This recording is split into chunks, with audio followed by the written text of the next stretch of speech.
What is up, y'all? Lunchbox5930 here with another deck profile, and I have been mentioning this deck, or I have been mentioning that I was going to make this deck for like a good while now, and especially since Konosuba re-edit came out, a lot of the cards that were kind of expensive are now readily available and fairly cheap. So shout out to Nova TCG. I did buy a couple cards from them to help round out this deck. And yeah, with the new set coming out and the new reprint set that just came out, I thought, hey, might as well, now's a good time than any to make a deck profile of one of my favorite characters, Darkness. So let's get into it. Starting off with the level 0s card on top, Model Knight Aquas. So these cards are global 500 and you rest this card and you give any character +1 level. Mainly you use this card to bring out your 3, which is an early drop if your opponent has a level 3 or higher. So if your opponent is at level 2, you could just target one of your opponent's characters. That way that card is an early drop. I do run one of these Aquas. I actually want to bump this up to maybe 4. But this does gain 4K depending on the level of the character that's in front. And yeah, it's kind of a pretty good just interceptor card. I'm not gonna lie, I forgot what this card does, but it is a rare, so it must be good, so I put it in the deck. And then Ecstasy and Darkness is a runner, but for your opponent's characters, you target one of your opponent's characters and you move them. So ideally, the play is you get this card, or you get one of your opponent's characters to run in front of this card. That way, this card here gets more power. Off to the level 1s. I do run this Climax combo here. I don't have the Climaxes yet. They'll show up in the mail eventually, but I'm pretty sure I could cancel with the 3 other Climaxes that I have. But anyways, this does gain 2K if you have like 2 other characters, and then it's an on reverse search. And then I run 2 of the Wedding Dress Darkness, the backups from the Sneaker Bunko. The reason I chose these ones instead of the reprint ones, or the re-edit ones, is because the art is so much better. And you know, I did spend like about $250 on a couple booster boxes, so goddamn, I'm gonna use them. And then I do run 2 of the Mijuku Dreamer Yoshiko Tsushimas. She can't be reversed if the character in front of it is a cost 0, so this is a cost 1, but a lot of things in the meta are cost 0, so this thing is gonna stay on the field and it'll be doing a good amount of work. And for extra consistency, I do run 2 of the Aquarium Rubies.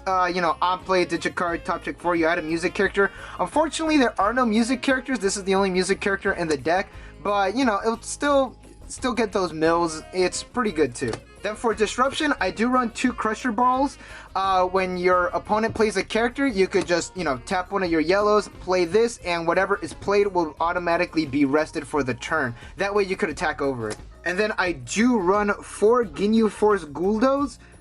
He is a blocker, which is one of the main reasons that I do run him. Then on play, if your leader card is a Freeze's card, choose one of your opponent's battle cards with an energy cost of 2 or less, and you could switch it to rest. So in a way, it's kind of like a Crusher Ball, but it's not a disruptor. It's on play. That way, you could attack over it or get rid of problematic cards, as long as they're cost 2 or lower. And then I do run 4 Youthful Bulmas, pretty much just for consistency. You just play it, then you draw a card. So it instantly replaces itself. So think of it like a Pot of Greed or an Upstart Goblin. Then I do run 1 Alolan Geodude. Its main attack is Self-Destruct. Kind of self-explanatory. So I do run only 1. I do want to bump this up to 3 or 4. I'm not entirely sure. We're going to have to wait and see. I do run 1 Kuruto. I just needed an extra yellow for mana purposes, so I just thought, hey, I'll just add him. I do run 1 Archangel of Clairvoyance. The one reason I run this is because it is a flying, that way it can't be targeted or can't be, you know, attacked.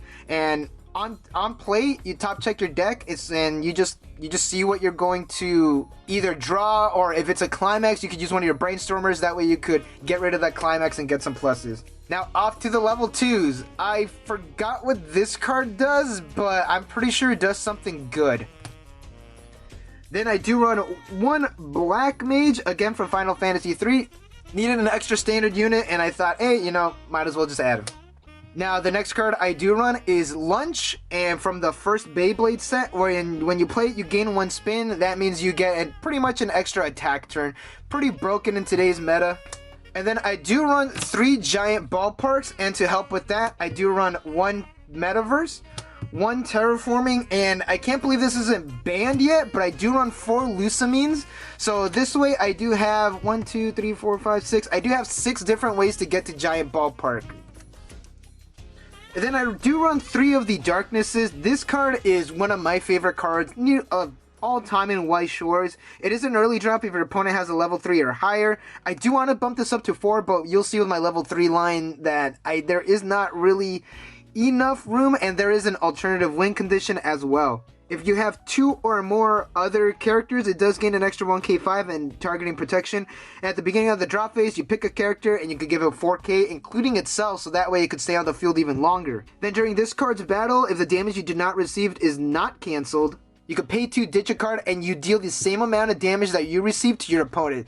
So it is a pretty good way to finish the game, and it is going to stay on the field for a good while. Unless, you know, a clock shoot or something. So I do run 3. Then I do run 1 Latios and Latios GX. In hindsight, I don't have any blue or psychic energy, so this is kind of a dead card. So I would replace this for the Slowpoke GX if, you know, it's all up to preference. If you want to switch this out for the Slowpoke GX, I would recommend it. And we'll see how it goes in my next locals, and I might switch this out for the Slowpoke GX. Then I do run 1 Super Saiyan 4 Goku.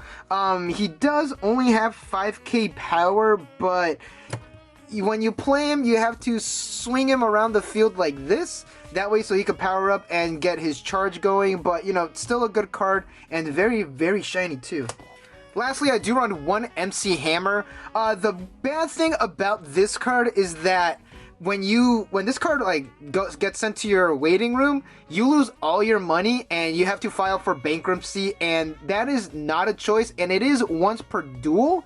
So if you lose this card, you will pretty much lose life and lose the game. So I do only run 1 of them, but it is a pretty damn powerful card that it's too legit to quit. So I do run 1 Thunder Energy, and then I run 8 Water Energies. The reason I only run 1 Thunder Energy when, you know, it's a yellow, it's pretty much a Thunder deck, is that I couldn't find them, so I just said fuck him. I couldn't find them in time for the video, so I just switched, just decided to use the Water Energies. And for the rest of the energy package, I do run 3 Plains, 3 Forests, 1 Gruul Guildgate for the red and green. Then I do run a Mountain, and I do run a Fire Magic Stone. And for my leader cards, I do run this one from Onigeki Summer. That is actually my main one, the Akari. I do run 1 Anteater. This is actually a super rare, so I got lucky there. I do run a Shielder. And lastly, I do run the Crimson Girl in the Sky as my other J Ruler. And that is the backside of it. And I have been getting a lot of questions why I don't run a Frieza's Army card as my leader, because generally I don't really run into them, and especially for this one, this is one of the better ones, is that I would have to throw in a bunch of Dragon Balls, which this deck is pretty tight, and ideally I would want to make it a Darkness focused deck. And yeah, that was the deck profile. What do you guys think? Is there any changes that I should make? I could think of a couple, but I did take this deck to my locals, and unfortunately I was still quarantined, so I was the only one at my locals. So in my house, the locals that I held at my house, with again me being the only person that attended, I did top. So technically this is a shop winning deck. So yeah. Thank you guys for watching. Don't forget to like and subscribe for more Weiss Schwarz news and content. What should my next deck profile be? Put that in the comments below. And I will see y'all in the next video.